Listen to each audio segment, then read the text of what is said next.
Hello, everyone. Good evening, good afternoon, good morning. Welcome to Poem of the Day.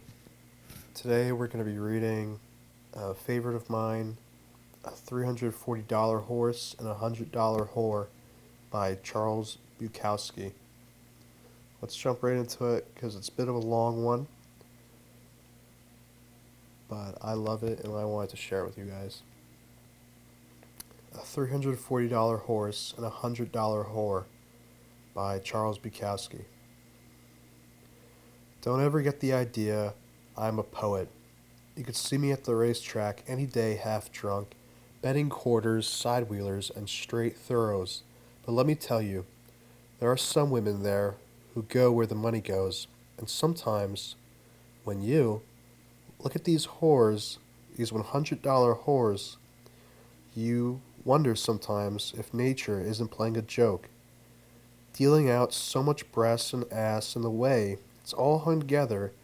You look and you look and you look and you can't believe it.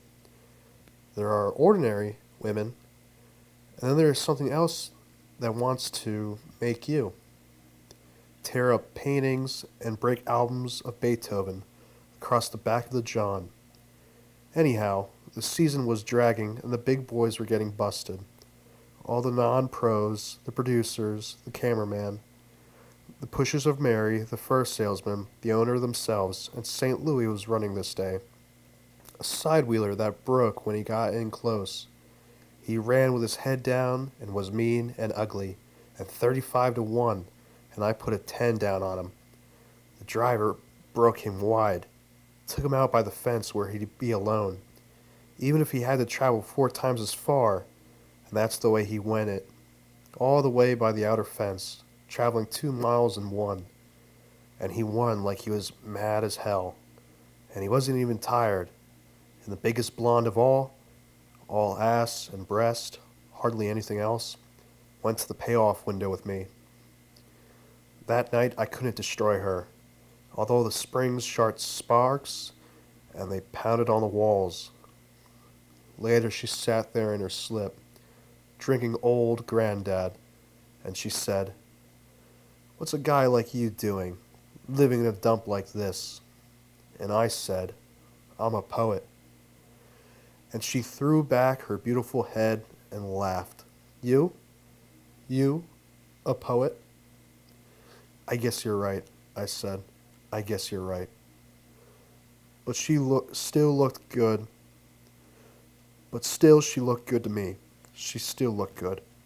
And all thanks to an ugly horse who wrote this poem.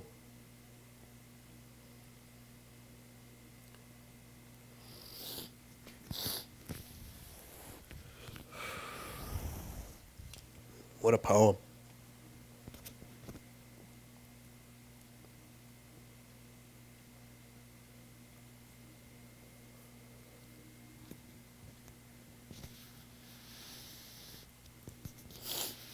Excuse me.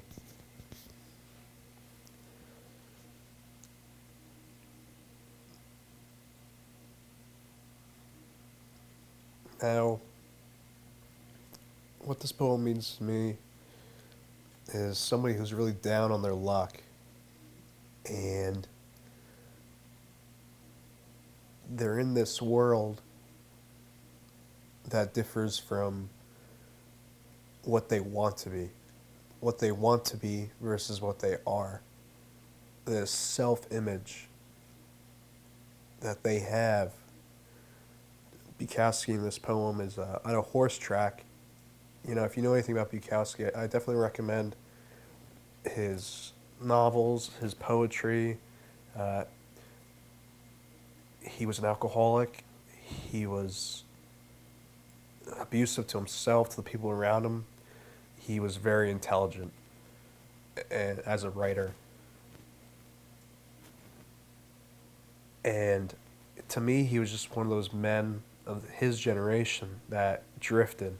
I feel like there were a lot of drifters. There used to be these men, whether you want to call this kind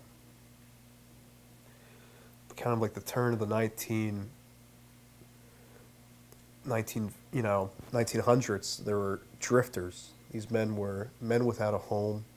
Wherever their home was where they put their hat down. And I feel like Bukowski was one of those drifters, spiritually and physically. And he struggled with that. Was he a nihilist? Was he? Did he not care for life? I don't think he leaned into that. I think he did care about life, and it's in this poem. It's dynamic. I think this embodies it. He's a poet. He has his vices, gambling, uh, lust. But when he's alone, he says, "I'm a poet." And I think that's a beautiful thing, and the world doesn't see that. It laughs at him, which is embodied in this female character,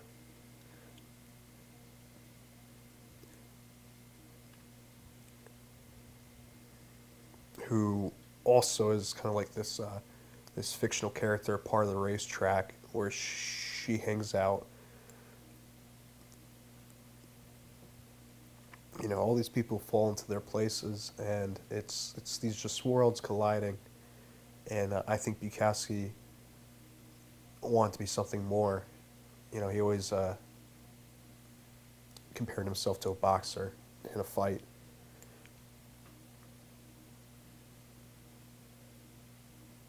I admire the tragedy of it because I feel like people often in their lives are really struggling in here compared to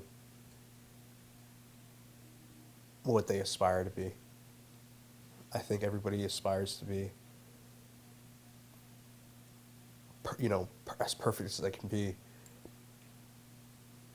And the really only way Bukowski could express this in a positive manner, at least what I see, was through his writing.